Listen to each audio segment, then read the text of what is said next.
National Wills Week kicks off today, enabling South Africans to approach participating attorneys for assistance in drafting of their last will and testament free of charge. So any person 16 years and older is able to make a last will and testament in order to determine how their estate should be devolved upon death.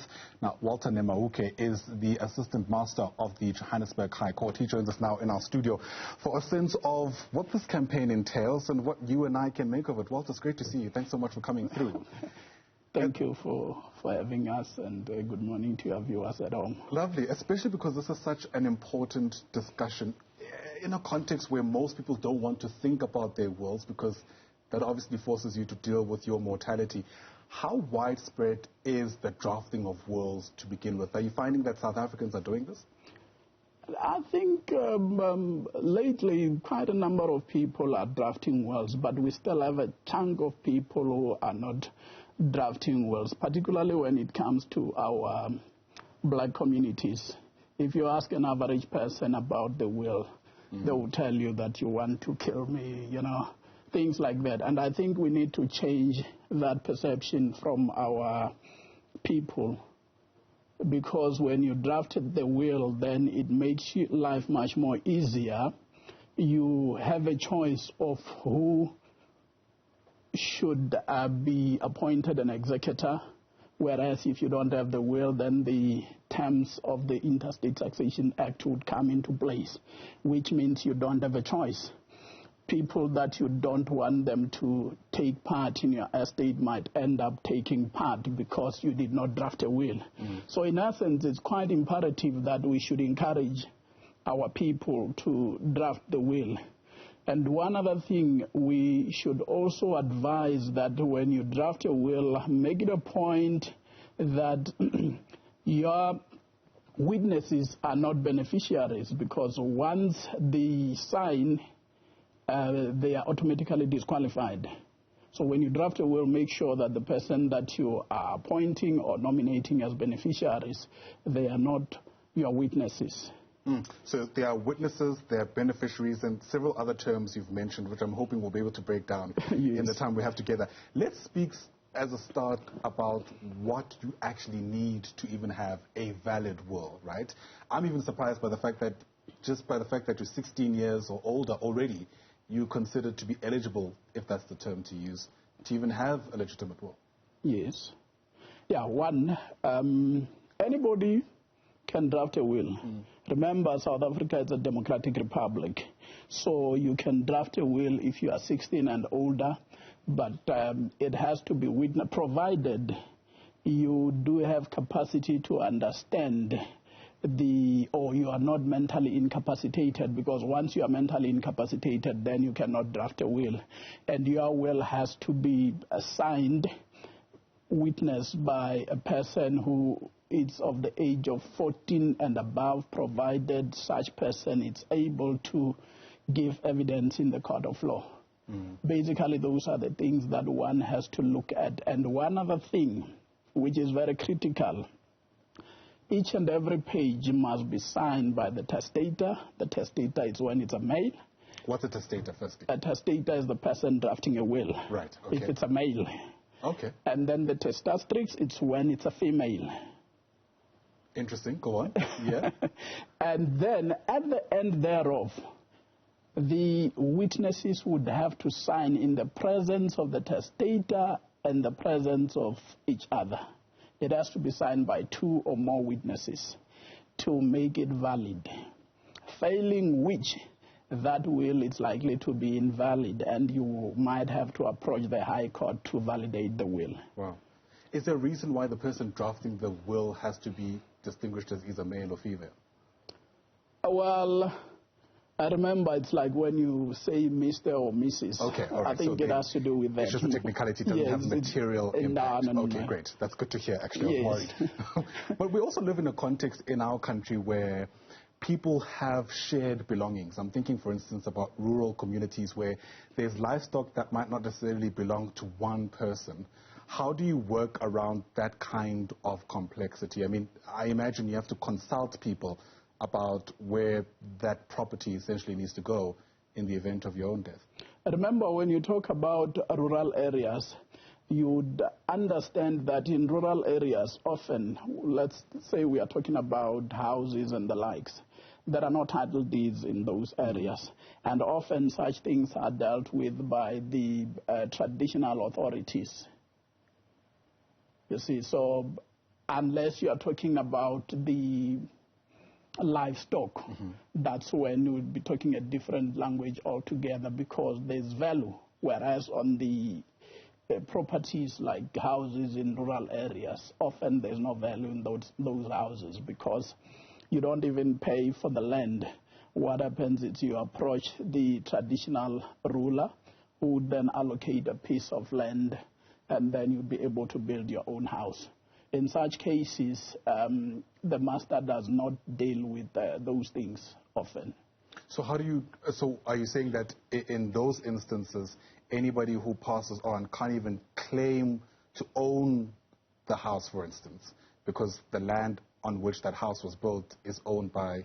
No, remember, there are different rules for each and every tribal authorities.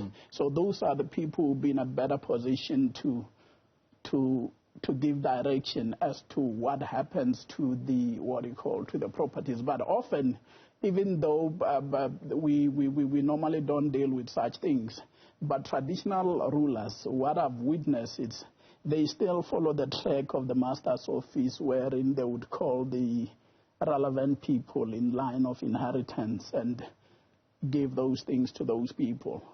Incredibly interesting. Outside of a rural setting, though, we might still have people, for instance, who are married in community of property, and there's, again, a lot of shared property in that context. What are the restrictions that those individuals have about how they want their estate to be devolved in the case of their passing? Remember, when you are married in community of property, there's no property A and property B. The estate becomes one and the same. So upon death, normally those assets will be frozen. Let's say there's a joint bank account. What the bank would do is to freeze the account pending the direction of the master. So up until such time that the master of high court has been approached as to who is going to liquidate the estate of the deceased, then that person will be stuck. I'm not sure if I'm making sense. The surviving spouse can't do much up until he or she has approached the master. Right. So that the master can issue the appointment letter, either letters of authority depending on the value, if the value is under 250, or letters of executorship if the value is over 250,000. That's when that person will be able to have access to the account, to the joint account. Right, right. It all can sound overwhelmingly complex for people, for instance, who don't even want to think about their wills, because as you and I have already discussed, it makes them think about their own passing. When people come forward to try draft a will, I imagine there are individuals obviously guiding them through what needs to take place for the will at the very least to be valid. But is there anybody assisting those who are drafting wills to keep track of even the things that they own? I can imagine a situation, for instance, where I'm writing a will, and perhaps because I'm not so wealthy, I forget some small items that are not involved in the will, and that, leaves some kind of complexity for the family that survives because there's a dispute around those issues. How do you get around that? I think there's what we call codicil. Codicil is an annexure to the will, or it's an amendment to the will. Say when you drafted the will, you appointed me as an executor, but later on you decide that no, Walter is not fit and proper to be my executor. I want to appoint B. Then you can draft what we call a codicil. A codicil, the requirements of the codicil are exactly the same as the requirement of the will. However, the individuals who signed the will initially need not be the same individuals who would sign the codicil. In the codicil, then you would include whatever you did not include previously. Very interesting indeed.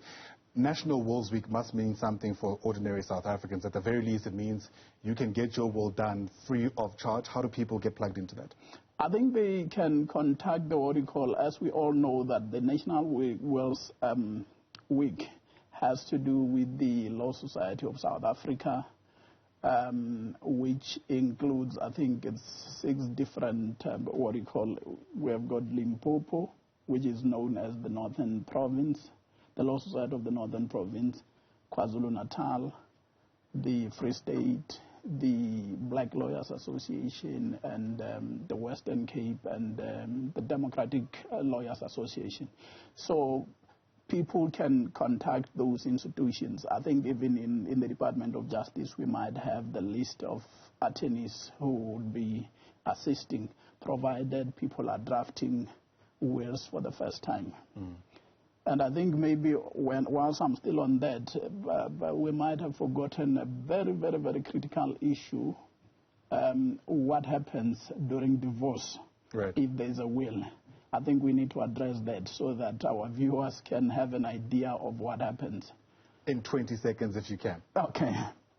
If 2 individuals are married and they divorce, they've got a period of 3 months to revoke the will. Failing which, if the will is not revoked in the period of 3 months, there's an assumption that you intended the divorced spouse to get a benefit from the will. Right. Yes. Right. I think the whole idea of 3 months was to give people chance to heal, after the divorce processes. But it's quite important that within a period of 3 months, unless the will specifies otherwise, that should anything happen, I want my spouse to benefit. But if you don't do that and you don't amend your will within a period of 3 months, then you're going to have a problem. Sure. A lot of important considerations to be made. Thanks for coming through and breaking it all down for us. Really do appreciate your coming through.